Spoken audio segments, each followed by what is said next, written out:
মাত্র 1.5 আনা ওজনের একটি স্বর্ণের রিংয়ের জন্য নৃশংসভাবে খুন করা হয় লালমনিরহাটের আদিতমারী উপজেলার 7 বছর বয়সী শিশু নন্দিনী রায়কে। আমার বাপ দুনিয়া থেকে তুলে দিছে রে বাবা। ওই স্বর্ণের লোভে আমার মেয়েকে শেষ করে দিল রে বাবা। আমার ছেলেকে আঘাত করেছিল।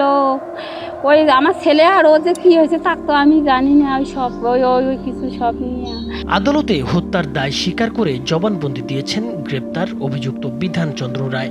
প্রতিবেশীদের দাবি, বিধান মাদকাসক্ত ছিলেন এবং মাদকের টাকা জোগাড় করতে বিভিন্ন সময় চুরি ছিনতাইয়ের সঙ্গে জড়িত ছিলেন তিনি। তবে শুধু স্বর্ণের রিং ছিনিয়ে নেয়াই নয়, এই হত্যাকাণ্ডের পেছনে ছিল দীর্ঘদিনের সামাজিক ও পারিবারিক দ্বন্দ্ব। স্থানীয়দের ভাষ্য অনুযায়ী বিধানের মা মমতা রানীর উচ্ছৃঙ্খল জীবনযাপনের কারণে তাদের পরিবার দীর্ঘদিন সমাজচ্যুত বা একঘরে ছিল। সমাজে ফিরিয়ে নেয়ার বিষয় নিয়ে নন্দিনীর কাকা তরণীকান্তের সঙ্গে বিধানের পরিবারের বিরোধ তৈরি হয়। এ নিয়ে দুই পরিবারের মধ্যে ক্ষোভ ও দ্বন্দ্ব বাড়তে থাকে। স্থানীয়রা আরও জানান, এর আগেও নন্দিনীর বড় ভাইকে পানিতে চুবিয়ে হত্যার চেষ্টা করেছিলেন বিধান। হত্যাকাণ্ডে ওই বিধান আর বিধানের মার, আমরা এই দুইটারে শাস্তি চাই। আর অঞ্জিত মনে করেন নিজ দোষী, কেন ওই দোষ আছে, কেন মাইয়ার কামাই খায়।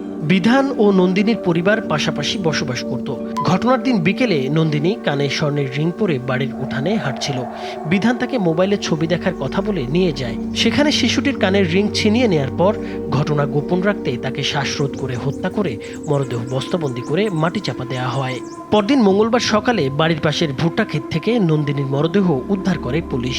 মরদেহ উদ্ধারের পর বিধান ও তার বাবাকে আটক করলে ক্ষুব্ধ জনতা তাদের ছিনিয়ে নিতে পুলিশের উপর হামলা চালায়।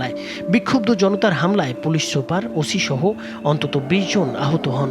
ডিসি ও এসপির গাড়ি সহ 7টি সরকারি যানবাহন ভাঙচুর করা হয়।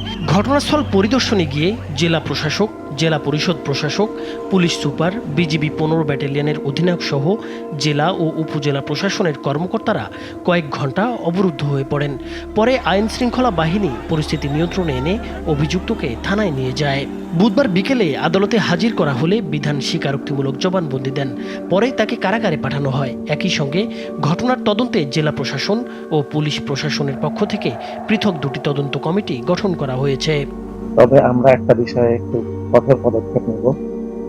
পুলিশের সরকারি কাজে, শুধু পুলিশের নয়, যে কোনো সরকারি সংস্থার সরকারি কাজে বা সরকারি দায়িত্ব পালনের ক্ষেত্রে যারা এই জাতীয় এখনো সেই মব কালচারের ভিতরে থাকতে চায় বা যারা সরকারি কাজে বাধা দিতে চায়, তাদের বিরুদ্ধে আমরা কঠিন অ্যাকশন নেব।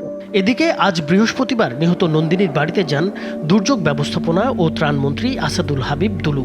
এ সময় তার সঙ্গে ছিলেন লালমনিরহাট 1 ও 2 আসনের সংসদ সদস্য, জেলা প্রশাসক, পুলিশ সুপার, জেলা পরিষদ প্রশাসক সহ প্রশাসনের ঊর্ধ্বতন কর্মকর্তারা।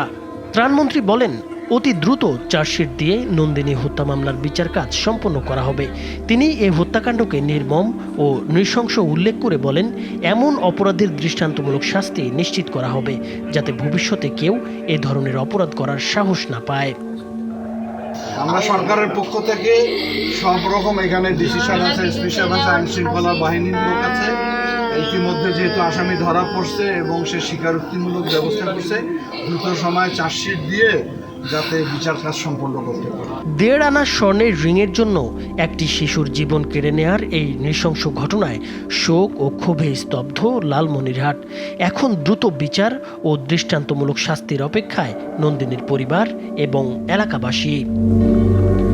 নাইমুর হোসেন, মাছরাঙা টেলিভিশন।